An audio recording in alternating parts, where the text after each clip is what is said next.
Welcome to day 4 of the 28 days of self-love.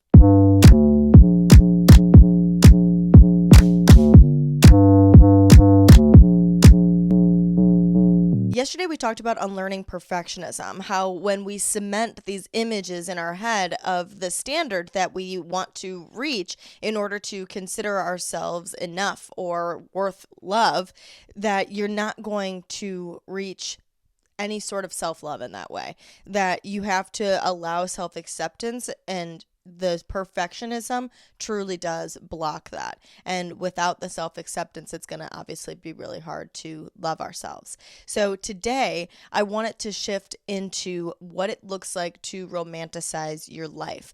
Because a lot of the time, if you have had that pent-up perfectionism, this pent-up image of what it is that you're trying to accomplish, and you're die-hard going at that until, you can't anymore, until you burn yourself out, essentially, you have to allow almost like you're playing pretend into your life in order to start to shift yourself out of that habit.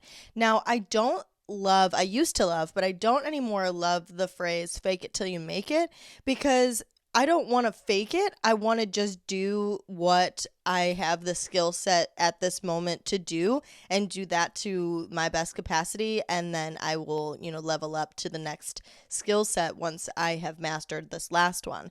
But when I say play pretend, I don't mean fake it. I just mean put a lens, a rose-colored glasses lens, over how you perceive your life. And when you start to put that lens out into the world, it allows you to start to move away from this imaginary illusion of perfectionism and closer towards the reality that your life is wonderful. All you have to do is look at it in that way. I wanted to tell you guys about a personal moment when I was able to romanticize my life. And the thing with this is it's changing these small, ordinary moments into something worth loving. So it's hard to point out something specifically, but I think one that we all could relate to is when you're in the car and you're looking out the window and maybe it's raining and you feel like you're in a music video. That's essentially what you're doing for all the pieces of your life in order to romanticize it. I was driving and there's palm trees all down the road because I'm here in Tampa, and there were like birds flying through the air and the sun was starting to set, and so it was like this moment of almost, it's kind of like getting yourself to live in the present, that you're just really soaking up and appreciating the beauty of the moment, or that you're creating your own beauty in the moment. As we know, we can't accomplish anything if we don't know what the hell something means. So what does it mean actually to romanticize your life? Because if you don't like your life, how the hell am I supposed to romanticize it? Romanticizing your life is this idea of seeing beauty in the ordinary. It's taking small, regular moments and finding the beauty in them, and not waiting for these like big, colossal, wonderful things to happen for you. And that's when you'll decide to like your life, or like yourself for that matter. If you just have these small mindset shifts, it can completely change the dynamic of your daily routine. If you're washing your face, if you're cooking a meal, if you're working, like sometimes I work from home, I work remote, and I'm friends with my coworker, and so we'll message each other throughout the day. And sometimes I sit there and I pretend like I'm like that cool girl, like in the movie, like the 90s girl that's like IMing with her friend, and I don't know, and then like you just like sign off, see you later, girl. I don't know, it's just like, it's silly and it's stupid, and it's not something that you have to share with anybody else, but it just makes my life feel just a little bit more fun. I think a common misconception with romanticizing your life is that people mistake it for toxic positivity. Romanticizing your life and toxic positivity are not the same thing. Toxic positivity is trying to pretend, see, that is more fake it till you make it, like I was talking about. It's trying to pretend like everything is wonderful, it's fine, everything's fine, I'm fine. Like that's kind of more toxic positivity. Romanticizing your life is just taking what your life already is and trying to love it putting it into a lens that you can say, wait, this is kind of awesome. I love this. Okay, Sarah, I mean, that sounds fun. I could pretend throughout my day and romanticize the things that I do, but that's not going to lead me to genuine self love. Like, how am I supposed to actually love myself just because I make the pieces of my day just a little bit more fun to look at? That is the simplest way to understand what romanticizing your life is. But let's look a little bit deeper at what it is you're actually doing. What habits are you actually implementing by beginning to romanticize your life? The biggest one is bringing mindfulness into your day. If you have to focus on how this thing, this ordinary, regular thing that you're doing is beautiful, if you have to put on a lens in order to look at it in a cool, fun way, what you're doing is bringing your attention to the present, and you're learning to appreciate the present moment as it is.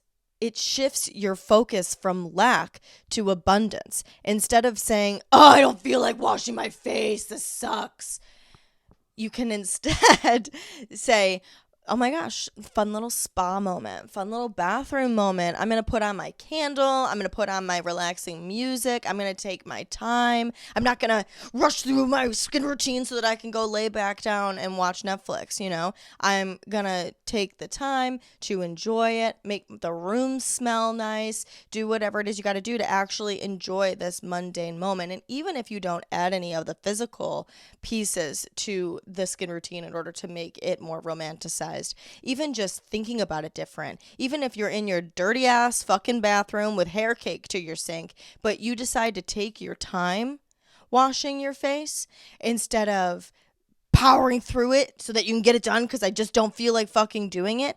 It takes the mindset from that lack. I want to be somewhere else. I want to be on the couch watching Netflix instead of washing my face, to abundance, to I love to be able to care for my skin. I love to be able to take control over what I look like. I like being able to feel good after I've finished it. I feel proud of myself after I finished it. Getting more into that abundance mindset. What you're doing is taking yourself out of that autopilot mode that you think this is just the way things are. I'm in my daily routine. My life sucks. To I'm taking control over the things in my life. I am choosing how to live my day to day, and I'm actually enjoying the things that I'm doing in my daily routine. You're allowing yourself to actually experience your life rather than experiencing your life through ticking things off of a list. The piece of this that's really relevant to self-love is when you're doing all of these fun little mindset shifts, you're building a relationship with yourself. You're learning how to enjoy spending time with yourself. You get to love your life in your own company and have a good time with just you. So how do you actually do this? Like, how are we actually going to start romanticizing our life? Because when we tell ourselves, oh, we could just like build that habit, like just switch your mindset, just start to try to do it. Like, that's not helpful. You're not going to actually like change the way that you view your life that quickly unless you consistently remember to do it. Like maybe putting a note in a common area that you feel that you kind of like hate your life or hate yourself, have a reminder there. But there are genuine ways to start to build this habit of romanticizing your life. So let's talk about them. Do something to make your routine feel special. Light a candle while you journal. Listen to an audiobook while you are brushing your teeth and doing your skin routine. Buying yourself or using your favorite mug when you pour yourself coffee in the morning. Play music while you're cooking dinner and dance around the kitchen. Add some of that fun, special uniqueness into the daily things that you do in order to make those things feel a little bit more exciting.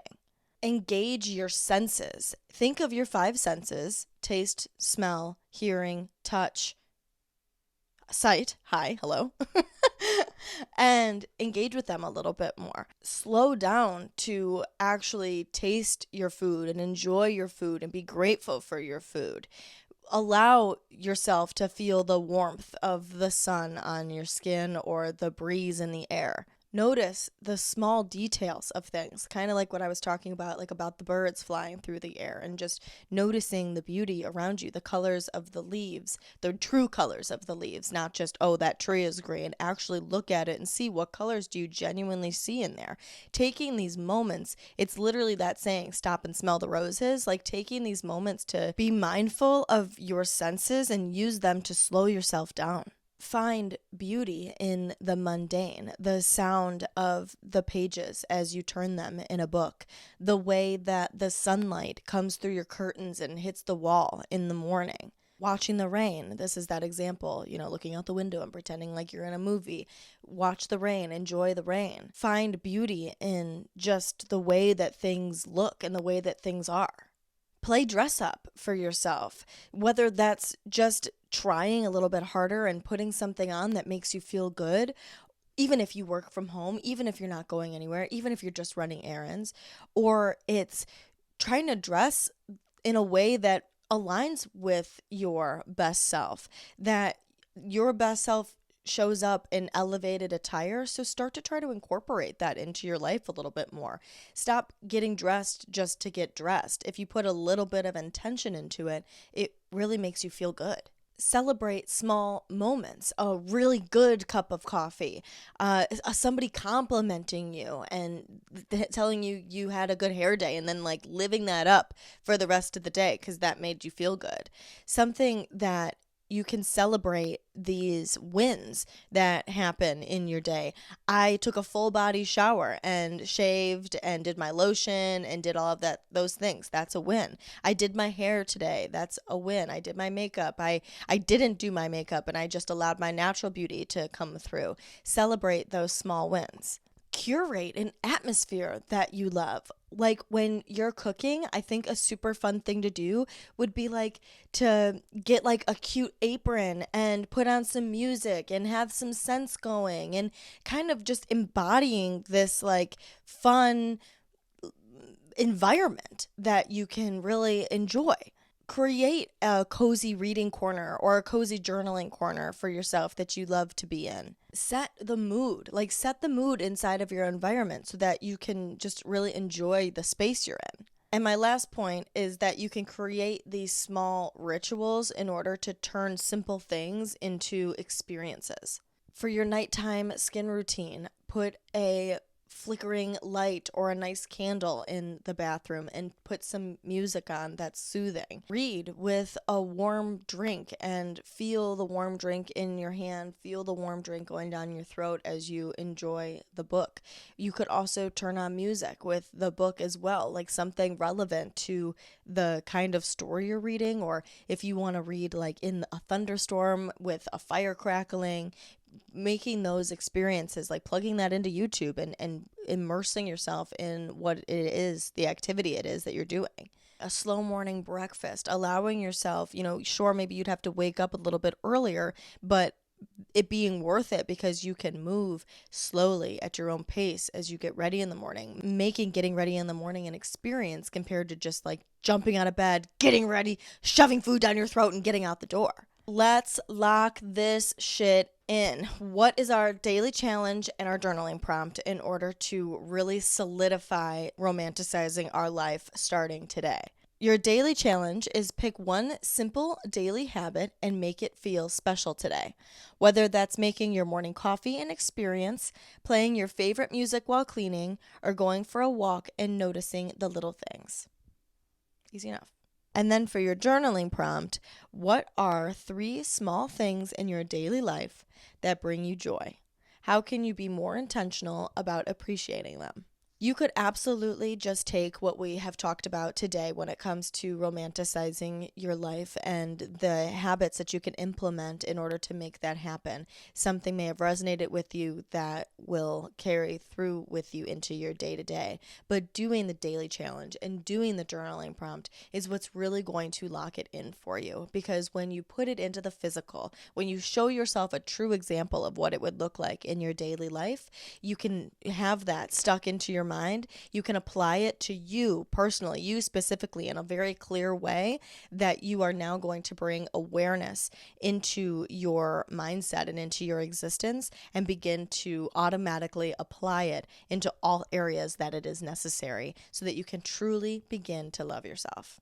You do not need a dream Pinterest life in order to love your life and love who you are. You just have to make an intentional effort to see the beauty in your own life now, and you'll realize that all of the tiny things that you notice can add up to one big, wonderful, beautiful life. Tomorrow, we're going to be talking about body neutrality versus body positivity. You know, your girl does not like to talk about positive versus negative. And so, by bringing the idea of body neutrality to the forefront of your mind, it allows us to focus on the function of our body rather than the appearance. And being grateful for that function allows us to start to really accept and feel at home in our body. Body neutrality allows us to curate a healthier self-image. Reflect, journal, and share moments of romanticizing your life with me on social media. I would love to see it, and I would love to cheer you on at Wellish Podcast, at Sarah.Rittendale. Use the hashtag 28 Days of Self-Love. Let's hold each other accountable. And if you haven't already, make sure to subscribe to Wellish wherever you get your podcasts and on YouTube so that you do not miss one single day of the 28 Days of Self-Love, so that by March, you feel fully capable of loving yourself. Thank you for being here. I will talk to you tomorrow.